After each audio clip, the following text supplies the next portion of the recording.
পৃথিবীতে আপনি as a doctor, উনি এজ এ বিজনেসম্যান, আমার ভাই একজন ডক্টর, আমি একজন, আমরা যে যে লেভেলে আছি, আমাদের জীবনে যদি কোনো প্রেশার আসে, কোনো পেরেশানি আসে, একজন ইমানদার হিসেবে আমাদের বিশ্বাস থাকবে যে আল্লাহ সুবহানাহু ওয়া তাআলা আমাকে কিছু দিতে চাচ্ছেন, এই জন্য আমাকে প্রস্তুত করে নিচ্ছেন। এই যে সিরিয়ান মানুষগুলোর যে সাফার করতেছে এখন, আপনি দেখেন খাবার নাই, দানা নাই, ঔষধ নাই, কিচ্ছু নাই, পুরা সিরিয়াতে কি একটা ভয়াবহ অবস্থা না, তাই না? এক ভদ্রলোক একটা মন্তব্য করেছে, আমার কাছে মানে খুব ভালো লাগছে। মন্তব্যটা হলো যে সিরিয়ান মানুষগুলো সিরিয়ার অনেক ব্যাপার স্যাপার আছে, কিয়ামতের আগে সিরিয়া থেকে অনেক কিছু হবে এবং কিয়ামতের অনেক বড় আলামত সিরিয়াকে কেন্দ্র করে হবে এবং তখন সিরিয়ার মাটির রোলটা সারা ওয়ার্ল্ডের জন্য অনেক গুরুত্বপূর্ণ ফ্যাক্ট হবে। এইটা একটা কমেন্ট জাস্ট, এটা তার ওহি না, কোরআন হাদিসের কথা না, যে আল্লাহ সুবহানাহু ওয়া তাআলা ওদেরকে প্রিপেয়ার করতেছে। ওই যে স্ট্রেস, চাপ, পৃথিবীতে যারা যত চাপ নিতে পারে এরাই অনেক বড় কিছু হয়। আপনি নর্মাল একটা জিনিস বুঝেন, গরিব ফ্যামিলির, গ্রামের মানুষ, বাচ্চারা সাধারণত অনেক বড় কিছু হয়। শহরে অনেক বড় বড়, এই যে আমাদের অধ্যাপক আব্দুল্লাহ আবু সাইদ স্যারের একটা কথা আছে না, বেশ প্রসিদ্ধ, যে শহরে এত স্কুল, এত ফ্যাসিলিটিস, কিন্তু কয়জন ছেলে সচিব হয় শহরে? সব গ্রাম থেকে আসা। কেন? কারণ ও তো যে স্ট্রেস নিতে নিতে বড় হয়েছে না ফ্যামিলিতে, ও স্বপ্ন দেখতে শিখে। স্ট্রেস নেওয়া মানুষগুলো স্বপ্ন দেখে যে আমাকে উত্তরণ করতে হবে, আমাকে মুক্তি পেতে হবে। আর যারা ভালো থাকে এরা কিন্তু এগুলাকে কি আরো আসি তো ভালো, সমস্যা কি? এই জন্য বড় লোকের পোলাপান যতটা মানুষ হয়, গরিবের পোলাপান বা স্ট্রাগল করা পোলাপান তার চেয়ে বেশি মানুষ হয়। আপনি ঢাকা মেডিকেল কলেজে, আপনি এজ এ ডক্টর, আপনি যদি ঢাকা মেডিকেল কলেজে ডাক্তারিতে পড়াশোনা করে ধরেন আপনার ভালো কিছু করছে, আচ্ছা রেশিও আপনি নেন, আই বিলিভ ঢাকা শহর পোলাবেন আপনি খুব কম পাবেন।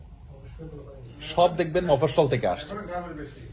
ইভেন আপনি মফস্বল থেকে উঠে আসছেন। আমার ভাই ছোটবেলায় গ্রামে বড় হয়েছেন, তাহলে আপনি এখন প্রফেসর হয়ে গেছেন, ডাক্তার মানুষ, আপনি ঢাকা মেডিকেল কলেজের একজন ডাক্তার মানুষ।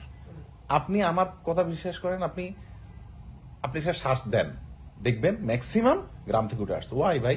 গ্রামে তো কোচিং সেন্টার নাই, এত ভালো টিচার নাই, ভাঙাচোরা টিচার দিয়ে চলছে।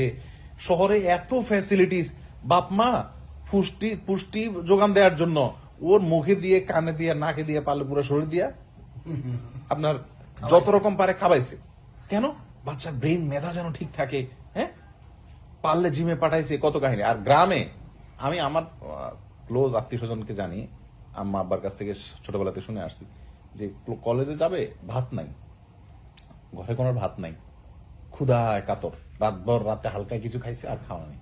তো পাশের বাসার চাচি ভাত রাঁধছে, ভাতের মাটা ওটা আনছে, চাচি মাটা ফালাইয়েন না আমাদেরকে দিয়ে, ওইটা 2-3 ভাই মিলে ভাগযোগ করে খেয়ে কলেজে যেত। এটা একদিন না, এটা প্রায় দিনের রুটিন হয়ে গেছে তাদের। তারা এক একজন এখন ঢাকায় এক একজন অনেক বড় বড় পর্যায়ে আছে। একজন আছে সচিব, একজন আছে সাংবাদিক, কিন্তু বেশ টপ লেভেলের সাংবাদিক, সিনিয়র। এবং এমন এমন পর্যায়ে তারা এখন চলে গেছে যে গ্রামের মানুষ তাদেরকে সারা বছরে একবার ভাগে পায় না, যে একবার আমাদের এলাকায় যাবে, এই টাইমটা তাদের হয় না। এই লেভেলের ব্যস্ততার পর্যায়ে তারা চলে গেছে, কিন্তু তারা কিন্তু ওইটা করেছে। আর যাদের ভাতের মার খেয়ে এরা মানুষ হয়েছে, ইন্টারেস্টিং বিষয় হলো তারা এখন না খায় মরতেছে। ইভেন আমার মতো গরিব মানুষ, তাদেরকে যে একটু হেল্প করা লাগতেছে। তাহলে খোলাসা কি দাঁড়ালো?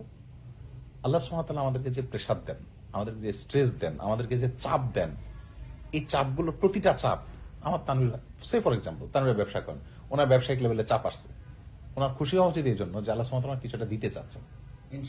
কি দিবেন সেটা ব্যবসায়ী দিবেন, নট নেসেসারি। হয়তো ছেলে মেয়েগুলোকে এমন কিছু দিয়ে দিবেন, এমন এক্সট্রাঅর্ডিনারি কিছু করে দিবেন যে উনি কল্পনাও করেন নাই। ধরুন না, ছেলেটা যদি এখন সারা ওয়ার্ল্ডের মানে কোন একটা সেক্টরে এমন একটা অবদান রাখে যে বিশাল কিছু, তাহলে ওনার এই ব্যবসার ক্ষতি হইয়া যেটা পাইলো, তার ওটা কি, ডিলটা কি খারাপ হলো? Best deal. তো যাই হোক, আমাদের মানে ভাই এজ এ ডক্টর, মনে করেন ক্যারিয়ার একটা বড় সমস্যা হইলো, তো আল্লাহ সুবহানাহু ওয়া তাআলা এর বিনিময়ে অন্য আরো বেটার কিছু দিয়ে দিবেন ইনশাআল্লাহ। সেম আমার কথা। তো এই জন্য আসলে আল্লাহ সুবহানাহু ওয়া তাআলার প্রতি আস্থা রাখাটা অনেক বড় ব্যাপার। ইন্না মা'আল উসরি ইউসরা। না, আমি বিশ্বাস করি দিয়ে অন্তরের অন্তঃস্থল থেকে যে আল্লাহ সুবহানাহু ওয়া তাআলা আমার এই কষ্টের বিনিময়ে হয় আমার গুনাহ মাফ করবেন, না হলে আমার মর্যাদা বৃদ্ধি করবেন, না হলে আমার কোনো না কিছু দিবেন। আমার রব আমাকে মাহরুম করবেন না। এটা আমার রবের প্রতি আমার প্রত্যাশা, আশা। কারণ কারণ আল্লাহ রাব্বুল আলামিন তো আসলে বান্দার কোনো ক্ষতির জন্য কিছু করেন না। নিশ্চয়ই ডেফিনেটলি এর পিছনে কোনো না কোনো কল্যাণ আমার জন্য নিহিত আছে ইনশাআল্লাহ। বাস। আর এটাই হলো ইমানদারের সান্ত্বনা, একটা বড় জায়গা। যার ইমান নাই তার তো এখানে আসলে কিছু বলার নাই।